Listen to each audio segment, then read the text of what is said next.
Welcome to the second episode of the Kindness Objective podcast. I'm Melissa Marquais, your host and founder of TKO. And joining me today is my dear friend, Whitney Cowell. Thank you so much for doing this. Hi, Melissa. Thanks for having me. No, I appreciate you doing this. And for those who are watching, I invited Whitney on particularly today, and I'm sure she'll be on again. But today, the purpose is kind of for her to sort of interview me because I wanted to give the viewers an opportunity to get a better understanding of why I started this nonprofit and what the intention is and what we're hoping to achieve without just me talking at you for 30 minutes, but more of a conversation. So Whitney, thank you so much. I appreciate you doing it. And I'm going to go ahead and give you the floor. You can interview me now. Awesome. Well, thank you. So I guess my first big question is, what happened that made you think this is something that needed to launch? Originally, I had always had a desire to do something to combat bullying. It was something that I went through as a kid, and a lot of people that I know went through it as a kid. And so I had a mission already that I wanted to do. And then I met a lady who is now a friend of mine who lost her 15-year-old daughter to suicide after she was being relentlessly bullied. Mm-hmm. And seeing what she went through and what her family went through, having lost their daughter, I realized just how important this really is. Right. And that it was much more than just an anti-bullying thing, and that it's really about instilling kindness and compassion and empathy in society. We're really lacking in that area in many ways. And she was the inspiration for me starting the Kindness Objective. So what is the Kindness Objective? Like, what does that mean to you, and what are you trying to accomplish?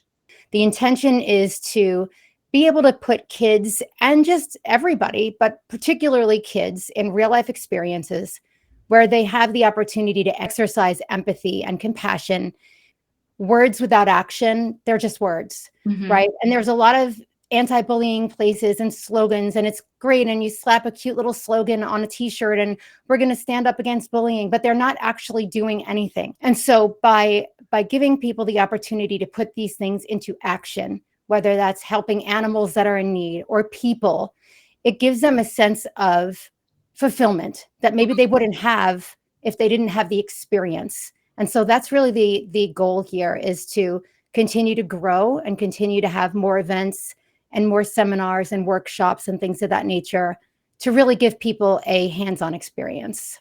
Okay. And so how big is the Kindness Objective right now? What have you accomplished? Where is the organization at currently? So we're very small right now. I originally started the Kindness Objective right before COVID. Mm-hmm. And so I started Kindness Objective. And right after that, we did a Christmas party at the Veterans Home in Clarksville. And it was great. We had kids, we had Santa there, and the mayor of the city was signing certificates for kids, kindness certificates if they wrote a card to a deployed soldier, and they brought gifts for the people that lived at the Veterans Home. And we had puppy adoptions and carolers and music and food. It was amazing. And ironically enough, my dad flew in for that event. And as soon as we got there, he looked at me and he said, I have to go. I'm sick. I'm really sick. And this was like right when COVID happened. So I'm pretty sure that's what he had. But as soon as that happened, everything, the whole world shut down. And being that we want to do things in person and live events, there was really no way to do that. And so it kind of got derailed. And then I tore my ACL and I had to have surgery. And that was a very long recovery of a year. So I wasn't able to do anything for that either. And so now that I am almost back to being able to jog, not run, I decided I really wanted to pick it up again and start doing things. So we're just now kind of starting over from scratch. So what is that going to look like? What's the plan? The plan right now, I'm working on getting my 501c3 tax exemption status reinstated. Okay. And so hopefully that will happen sooner rather than later. And the plan right now is to really put together events that we want to do, local events. I'm putting together a workshop for kids that I've done before in the past, not as part of this, but just something that I did back in New Jersey that turned out to be really great. And so we're doing that. And we're just trying to find people that want to sponsor us, or we're looking for donors, and we're going to be applying for grants so that we have the funds to really build this out on a much bigger level than what we are right now. What age groups can participate? What does that look? Because kids, it's a pretty broad spectrum, and I'm sure as you grow there will be more opportunity. But right now, as it stands, what age groups specifically are these projects friendly towards? Initially, it was only really being focused on kids. And then I started to realize that there is a lot of room, I should say, for improvement for people when it comes to empathy and kindness and compassion in the workplace as well, and in sports, right? I see some of these coaches out on the field that they're horrible and these kids suffer from that. And so for the Tico side of things, Tico is our little mascot. He's got a heart for a head and he's got boxing gloves because the acronym came from a technical knockout in boxing, which is really in line with our mission of being kind and empathetic. But we also recognize that you also need to be strong and have self-respect and stand up for yourself at the same time. Right. They're both equally as important. Yeah. So Tico is our little character. On the Tico young kids side, I would say anywhere from 5 to probably 10 is going to be the age range for that. And then we're going to focus on having age appropriate things for kids that are between, say, 10 and 13. And then as kids get older, they can actually volunteer with the kindness objective in mentoring the younger kids who are coming up through the program, which is really the goal there. And then outside of what we're doing with children, we are also going to be talking to companies and corporations that want to implement better practices on kindness and empathy and having a really fantastic work culture. So as you guys are growing, what are ways that people can support you? If people would like to donate to us, they can certainly do that. Pending the 501c3 tax exemption reinstatement, it wouldn't be a write-off right now, but we're hoping to have that situated in the next month or two. So if people want to wait, totally understand that as well. Sure. We're also looking for volunteers locally in Tennessee and Montgomery County right now. So if anybody watching is in Montgomery County and you want to volunteer, then you can certainly let me know. They can email me at melissa@thekindnessobjective.org. Perfect. And so I guess we've covered like the foundational pieces, but I really want to get into like why this matters and how this shapes a young person as they grow. Like, what are the benefits of being a part of the kindness objective? How does that impact a person as a human? Not just, we're trying to combat these things and there are situations that have caused awareness for you where you're ready to take action. But what does this really mean for somebody that's participating? How does this potentially change a person? Great question. I will give you an example. Years and years ago, I was asked to run a girls' retreat in New Jersey, and I was totally on board with that. My friend Joe was running it, and he needed someone to mentor and work with the girls that were going to be attending. And so one of the things that I did, I had different groups of girls because, they have their cliques in high school. They were high school aged. And we sat them together at tables with groups of kids that they normally wouldn't sit with. Mm-hmm. And one of the girls that was there was a girl that was being really terribly bullied at school. And some of the other girls that were there were actually the ones that were doing the bullying. And I knew this ahead of time going in. And so what I had them do is I had them write something down about them or their life that no one knew. And it was anonymous. And I had them put it into a jar. And then I read them out loud. And I might cry while I'm telling the story, which I cry over everything.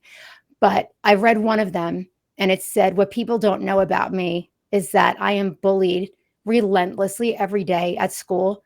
And then I have to go home and take care of my mother who's dying from cancer. Told you I was going to cry. I cry over everything. And the girl that was doing the bullying burst into tears. And she was like, I am so sorry. And it was one of the most amazing things that I've ever seen, because typically speaking, when you're dealing with high school age kids or kids in general, they don't understand the impact of what they're doing. A lot of times they're doing it to fit in. They're doing it because they have their own set of insecurities. And they're like, I'm going to be the bully instead of being the one that's bullied. And they have, but a lot of them don't really understand the impact of what it means to someone else. And when that girl heard that, she literally was like, a completely different person. And she never bothered that girl again. I stayed in touch with that girl for years after that retreat. And the way that it changed her life was, it was immeasurable. That's amazing. And Yeah. thank you for sharing that. Cause I know those are, you know, the reasons and the causes are usually very vulnerable places for the Yeah. people that are participating, whether you're volunteering or, you know, you're receiving something from the kindness objective. There's always like a need that's being met. And I think it's important that we pay attention to not just how we're giving, but how is this impacting ourselves? And as we're, you know, incorporating children into that practice, is what are we really hoping that they learn from this? So I Yeah. love that you're taking it as more of a holistic approach instead of just volunteer work. I think that's a really important way to teach children. I love that you have that outlook. It kind of validates everything that I'm trying to build, and I appreciate that. You know, especially coming from someone like you, because I know a lot about you personally, so that means a lot. And there was another incident years ago, and this was just a kind of a reminder of why am I doing this, right? I was probably, this is a long time ago. I was about 18, and I was singing for weddings and parties, and I worked at a place called Entertainment Tonight, not the show. It was a DJ company. Okay. And I worked at the front desk. And this lady came in, and they had a party room upstairs, this huge party room. And she said, I'm concerned about something, and I wanted to talk to you. I said, sure. You know, like, what's going on? Her daughter was in 6th grade, and they were having their 6th grade graduation party at the room that we had upstairs. But she was very severely disabled.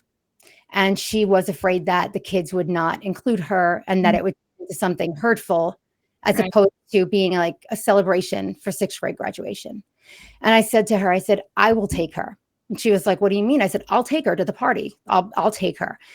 And when we got it to the party, like, I introduced everybody on the microphone, like, oh, my friend, I'm not going to say her name, but you know, you all know my friend, so-and-so, like, she's one of my good friends. Now it's like the person that's running the party is friends with her. And like, everybody wanted to include her at that point. It was like, we're going to do a partner dance. And they were all like, do you want to be my partner? And she was overflowing with joy at the fact that she was being included. Right. And it was an opportunity for the kids that normally would have excluded her to see how much that kindness means to someone and how good that makes you feel when you're the one that's actually being kind, because it does feel good. It does. I mean, it's how we were made to be, you know. The world is so much bigger when you stop just looking at yourself. I love that. That is such a true statement. So I'm glad that that's what you guys are like aiming to do. Do you have, just in case of somebody that's local is listening to this, or, you know, near the kindness objective that can help, do you have something planned for the summer or fall of 2024, just so we can, now that we know how to like give to you, we understand like the inspiration behind this. Is there something that's happening soon that we get to know about? So we are working on something where kids can come and have a very fun, eventful day. Not sure what those details are going to be yet, but they're in the works. And basically all we're going to ask in return is that they bring something to donate to the animal shelter here locally. Okay. So we're going to do that. And then we're going to invite, there's a local company that was part of our Christmas event at the Veterans Home that does dog adoptions. And so we're going to have them come out that same day to see about if anybody wants to adopt some of their dogs that they have. But it's going to be centered around supporting our local animal shelter here in Montgomery County. I love that. I'm a big fan of supporting animal shelters, which you know. I know. Favorite things, especially bringing supplies, because then when people adopt a dog, then they're able to take home the things that they need instead of going to the store to buy it. So if the collars and leashes and like a blanket or a towel or whatever, even like food is available, then they can take the dog and the supplies home, and you're kind of, you know, either donating to the animals that are still there in the shelter or helping somebody kind of get started as they're giving that animal a new life. So I'm such a fan of that. Keep me posted. If we're in town that weekend, I might make the drive to come help and volunteer. That would be amazing. And I would love to see you anyway. So I would, that would be a great excuse for me to get you here and visiting, which would be wonderful. But I figured, this is a great way to support the animal shelter outside of me just bringing all the animals home, which I have to stop. Like, I can't do it anymore. Like, too many animals and it's too much. So, but that's something that we're working on also. And then we're also working on putting together a fishing trip. Okay. And the intention is going to be for, there's kids that maybe have had a lot of parents reach out where they're saying like their kids haven't really made friends at school and they haven't been, necessarily getting the kind end of the stick at school. And so they've reached out like, how can I help my child make friends? And so this is going to be with the intention of getting groups of kids together for an event where they can make friends outside of their small circle that they might have in the classroom. Networking. Yeah, social networking for kids. Yeah, I love that. But it's a fun way to get them together and to get kids together from different socioeconomic backgrounds and different cultures and different religions or whatever the case may be, and to have a fun day together. Because, in school, they see each other and they stereotype and they judge. Whereas if everybody's just fishing, now I'm just like talking to so-and-so and like we're just getting to know what do we have in common. And it gives kids an opportunity to look past the things that they don't necessarily look past in school and make new friends. Right. And I think it's really important to create environments like that for children where it's, a level playing field, so to speak, where they're not necessarily put in a place where they feel like their vulnerabilities are on display. And when you have children that are having similar experiences, and they don't all have to have the same experiences, or it doesn't have to be that everybody has some sort of trauma that they're bringing to the table. But when you have children that may then be able to feel what somebody else is feeling, down the road, I feel like there's a little bit of a willingness and an openness when you want to be accepted to then try to accept other people. And I think when you put those children together that are in that similar space where they're seeking acceptance, I think that those bonds are made from a very like beautiful, honest place instead of the pressure of like the social pressure of being in school. And that's just, as somebody that was kind of the weird kid in school, neurodivergent, I had a hard time making friends. I was like that freak in the classroom and I didn't know that I was like, I was a little odd.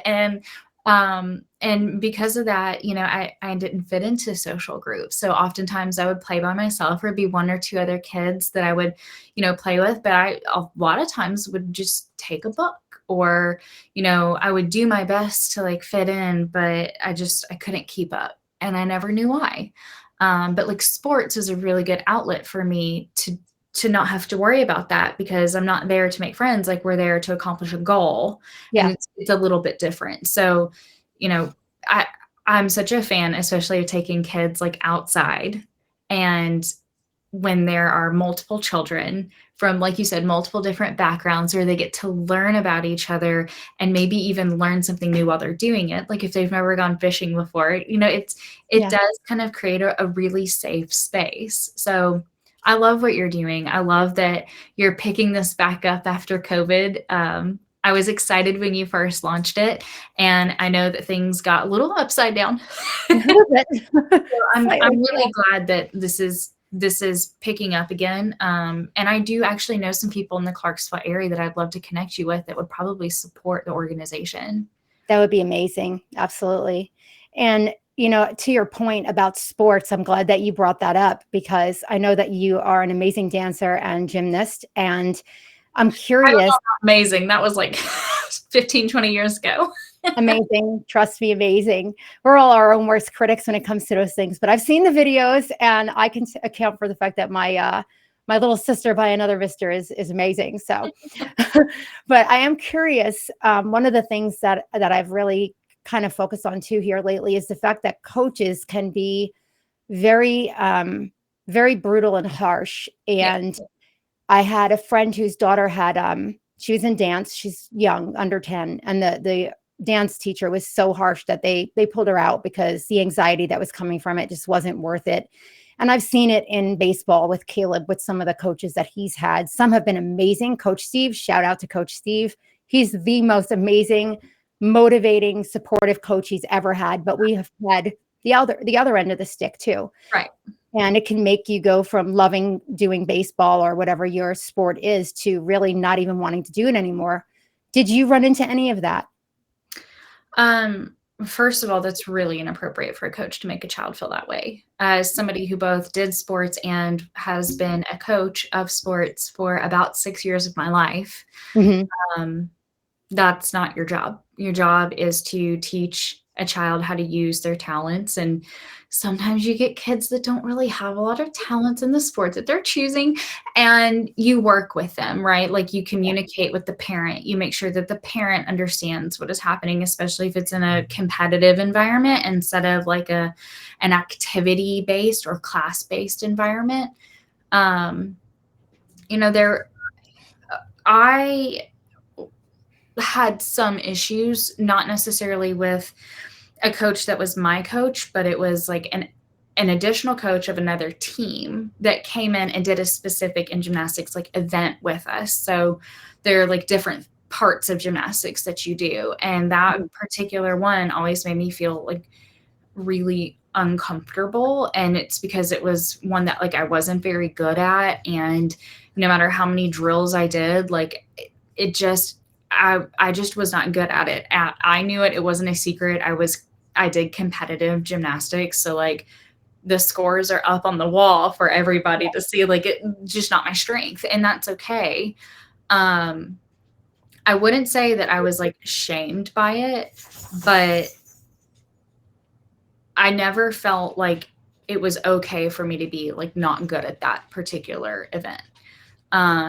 Like I said, though, that was a little bit of a different environment because it was highly competitive. Yeah. The gym that I went to was one that was pretty well known in the area. So it wasn't just like some random, like shed with the equipment where, we're learning how to do like cartwheels. And, these were people that were going off and becoming athletes like at colleges if they stuck it out at this gym. So I have worked, however, with a coach that has been pretty awful to children. And there is a way to approach discipline that is appropriate. There is a way to approach bad attitudes that is appropriate. There is a way to talk to children. I mean, I was one that was a little bit of an intimidating coach just because I was really big on safety and respect. And those were the two things that we talked about. There was a little mantra that we said at the beginning of every practice. And it was basically a reminder where we are here to learn. We're going to be safe while we do it. And we're going to respect everybody else, their body and their safety while we do that. And so, I've told a child before, this was a moment where somebody was probably like, oh my gosh, but this child was being incredibly disrespectful. And so we had to talk about it. I talked to the mom about it. I said, this is what I'd like to do, because sometimes a little bit of not shame, but having a child kind of feel the consequences of what they're doing beyond just go sit down. Yeah. And so we tried to sit down and that didn't work. And so I had this child go to the parent of another person on the team. She did not know that this was a parent of somebody else on the team. Like children have no idea. They have no concept of other people's like mommies and daddies, unless if they're having sleepovers. This group was not doing that. And so she has no idea that I know this adult. This is a safe adult. And I said, I need you to go sit over there by that lady in, this sweater. And I need you to tell her, I will not stop interrupting and cutting turns in class. So now I have to sit here for 10 minutes. And so I had her sit there and I said, when I wave my hand at you, you come rejoin me. She immediately burst into tears, and I still had her, go do that. And the parent actually kind of talked to her and was like, oh, well, it sounds like maybe you needed to kind of sit out. And if you're cutting turns, other people needed time to have their turns. Wow. And it was a really good situation because there was strong communication about why certain things were being done and said in the way that they were. I would never do that to a child without communicating with parents first. And it was very intentional. Yeah. And I would never do that with a child without a couple of steps before we got there. You know, there's just certain things that you don't do.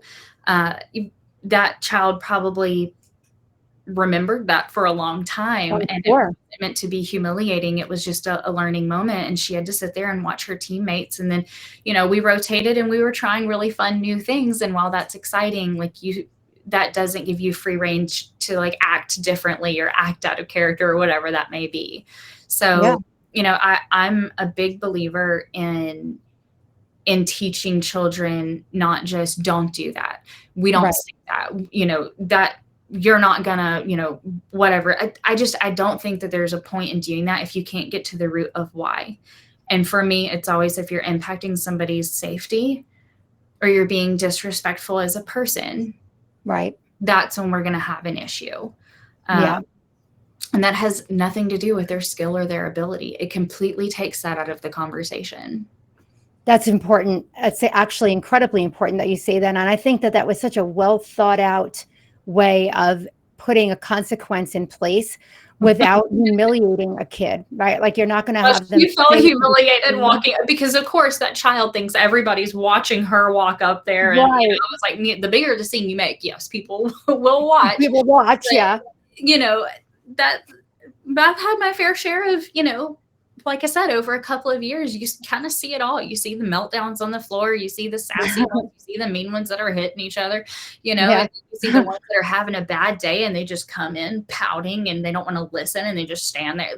You see it all. And if you're not willing to like sacrifice your own emotions about the situation to take care of the child and the rest of the team, if there's a team involved, then you really don't need to be in that position, period.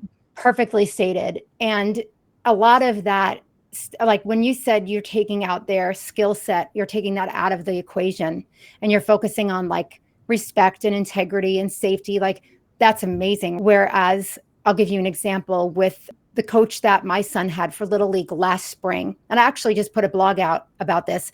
He had his coach last spring and the guy was a total hothead.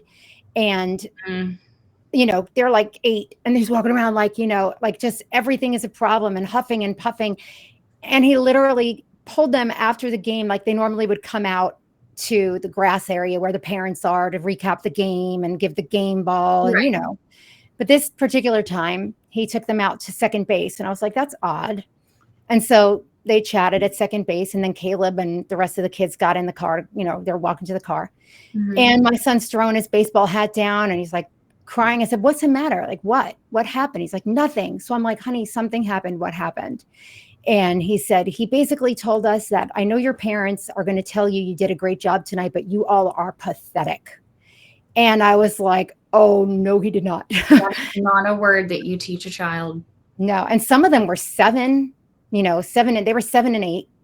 And I was just baffled that anyone would think to say something like that to a group of little kids who were putting their all into their game, right? We're not the New York Yankees, we're a Little League. And the way that impacted the kids was something, I mean, I watched it unfold. Like the kids didn't want to come to the next game. The parents were on the group me baseball chat saying like, why would you say that to these kids? And it got to the point where my son, who loves baseball, he literally practices every day. As soon as he gets out of the car after school, he's outside practicing. And you know, taking pitching lessons and loved it, didn't want to play anymore. Right. And he hated it. And the idea of playing was tears and anxiety. And that's when we were fortunate enough to get back with Coach Steve in the fall. And he's amazing. And he knew, you know, the struggles that some of those kids were facing from the team that they came from. And he's everything. Like he's motivating and supportive, but he also instills discipline in inappropriate ways. Right.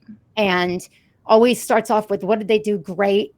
And, you know, maybe next time we'll work on this, and this, but great job, guys, right? Those kids were undefeated. And they were undefeated because they loved to play. And what you do in that situation is you teach a child how to evaluate themselves. Oh, you didn't win. What do you think happened? Oh, okay, great. And then you can ask somebody else, Do you think that too, or did you see something else? And then all of a sudden you're starting a conversation. And that's always the way that I approach a child that I think isn't trying very hard, because sometimes they don't, like Yeah. I've had kids in classes where their parents just drop them off because it's like, well, they need an activity. And I'm like, all right, well, it's That's so my terrible. least favorite child to coach because they don't want to be there. Yeah, that's tough. Sometimes you'll see a kid that like they didn't, perform very well, and you don't get to say like, hey, you really suck today. You just say that to a kid. And you say, hey, I feel like your performance may have been a little off. What do you think is going on? Like, do you think that was your best? And it's the same, like, if a kid brings home a bad grade, you don't just like yell at them. You ask what happened. Right. Were you struggling? How can I help? Yeah. Do you think, my mom has asked me before, like, do you think that you could have studied any harder? No, I really don't. Like, unless if you want to skip a meal or to stay up late and not get a good night's sleep, or to have absolutely no social interaction, knowing like I don't want, like as a kid, like I didn't really watch TV. I read books all the time. And if I wasn't doing that, I was outside playing, or I like to volunteer. I've always done that. So no, I really don't think I could have studied anymore. I just don't understand this. Yeah. I'm just really bad at chemistry. In my case, it was math. And so, if you see a child like doing that, you don't tell them that they're pathetic. That doesn't teach them, what he was doing doesn't teach very good coping skills and how to manage. Then you'll start seeing kids have, aggression when things don't pan out, and that can go off the field and towards one another in different settings. It's a very dangerous way to model behavior. And then you pull that back a little bit more, and what do you communicate afterwards is like, hey guys, we lost. Yeah. What's going on? And you may hear like, I don't know, they were just really good. That is a valid answer. Yeah. Sometimes people are just better than you at things, and it's just not going to win in your favor. Right. Absolutely. But you give and you do your best. Right. And I think one of the other things that's incredibly important is that when these coaches, whether it's baseball, gymnastics, soccer, whatever it is, these coaches, when they are modeling certain behaviors, right? How are they teaching them sportsmanship? How are they teaching them to be, a good loser? I mean, like, I hate to say that way, but like, if you lose, how do you still implement integrity in that situation? You go and you shake hands with the other kids, tell them a good game. But if you're treating your own team like, like garbage like that, then you're giving them a behavior to model that is not good. Right. So you can't preach to them one thing, which is sportsmanship, go shake hands with the other team and tell them good job. And then you're coming to your own team and treating them terribly.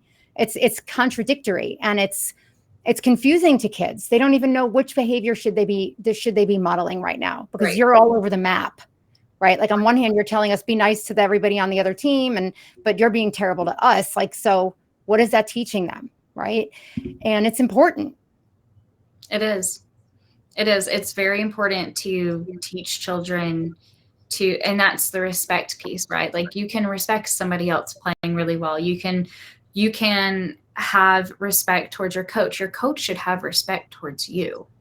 And that's something that I hope children feel empowered to do. And I know that's something that you're passionate about, is like, how do you advocate for yourself? How do you stand up and say, like, this makes me uncomfortable, or I don't like that. Please don't talk to me that way. And then having, safe adults that you can tell when that kind of stuff happens. Like, I know that that's something as a mom that you're incredibly passionate about, and that you've instilled in your child from a very young age, is like, you don't take crap from people, especially if this is what the crap looks like. Right. It's just not acceptable.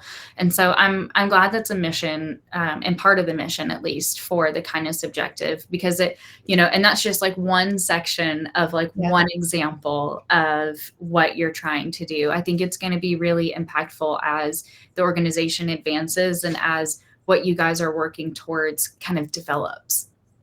Yeah, I think so too. That's an area of the kindness objective that, like you said, I'm very passionate about, whether it is with children or people in the workplace or whatever the case may be.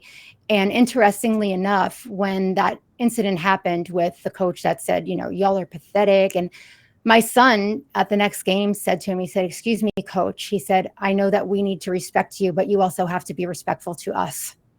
And he was 8. And I was absolutely overwhelmed with pride in the fact that he knew to stand up for himself. And one of the things that I've always told him is, it doesn't matter if it's an adult, another child, whoever it is, you do have the right to stand up for yourself as long as you're doing it respectfully. Yep. You can't go up and be like, "Hey, coach, you're a real jerk." No, like I wouldn't have been proud of that, right? But when he told him, we need to respect you as our coach, but you also need to respect us as well. Yeah. We deserve respect too. And I was so proud of that. And that's the thing, like when you look at a lot of kids, like you said, it turns into anger and aggression in other areas. I think a big part of the reason for that is that kids don't feel empowered to advocate for themselves. Right. They feel like, oh, well, it came from an adult, so I can't say anything. And if somebody feels like they're being bullied and disrespected over and over and over again without the ability to stand up for themselves, that's going to at some point boil up and it's going to explode. Especially children. I mean, you know, they're not developed. They don't know how to express some of the feelings that they have. And they're doing their best, but you know, they're little and they're learning so much so fast in so many different areas of their life. You know, it's important to, like you said, to create those neutral spaces, to create positive environments, to promote healthy interactions with other children, with other adults, to show them, you know, what really happens when we start looking to others, when we understand like what is helpful, what is good, what is kind. And that does also translate into other areas, you know, and it's so much more powerful when you see different age groups doing that, when you see it in practice versus just hearing about it and talking about it. Just like seeing a coach, you know, respond appropriately, seeing a teacher respond appropriately to another child that's having a meltdown.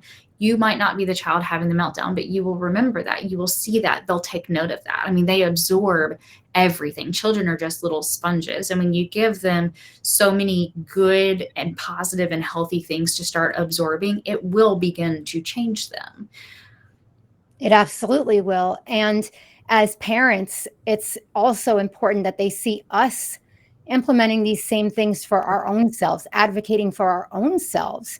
If your children watch you respect yourself and also show kindness to others, but at the same time without becoming a doormat, right? Which a lot of people feel like they have this misunderstanding that in order to be kind, you have to be a doormat. No. Or that's not how this works, right? Because that's not kind to yourself. And still be strong. And sometimes the kindest thing you can do is to speak up for yourself and other people. And again, as long as you're doing it respectfully. And so kids need to see their parents doing this too and being kind, because to your point, they are sponges.